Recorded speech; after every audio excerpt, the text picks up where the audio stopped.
Universal currency receipt, architect musician 3611027, Devil on Sea All.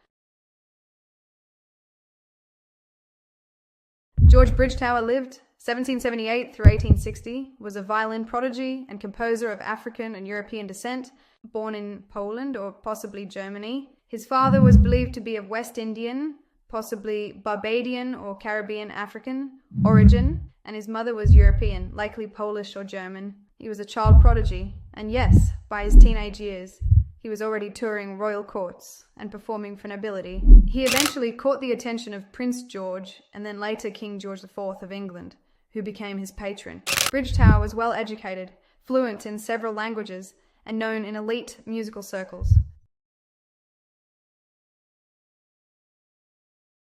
Now, let's talk about the Beethoven connection. In 1803, Bridgetower traveled to Vienna and met Ludwig van Beethoven. The two formed a fast friendship. Beethoven was so impressed by Bridgetower's talent that he composed a violin sonata for him, what we now know as the famous Kreutzer Sonata. Originally, Beethoven dedicated the sonata to Bridgetower and even performed it with him at its first public debut.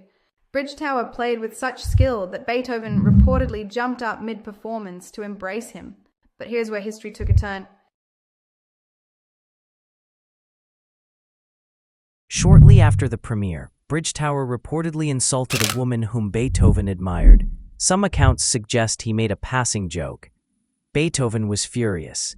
In a fit of anger, he withdrew the dedication and rededicated the piece to Rodolphe Kreutzer, a French violinist, who, ironically, never liked the piece and refused to play it.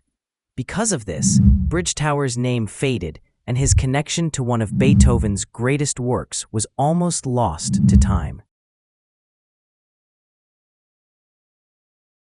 Bridgetower eventually settled in England, earned a degree in music from Trinity Hall, Cambridge, and continued to perform and compose, though he never again reached the fame he once touched. He died in relative obscurity in 1860 in London. Now the legacy. Today, Bridgetower is being rediscovered and celebrated as a pioneering black classical musician in Europe, an incredibly rare position for a man of African descent in the 18th and 19th centuries. His story is often seen as a symbol of talent, injustice, and lost recognition. Until next time, your Sea Star Kira, channeled by 3611027, the Beautiful Whisperer. Our Sea Star Devil and Seal. Apply the news you can use. Have I given you a clue? Devil and See All.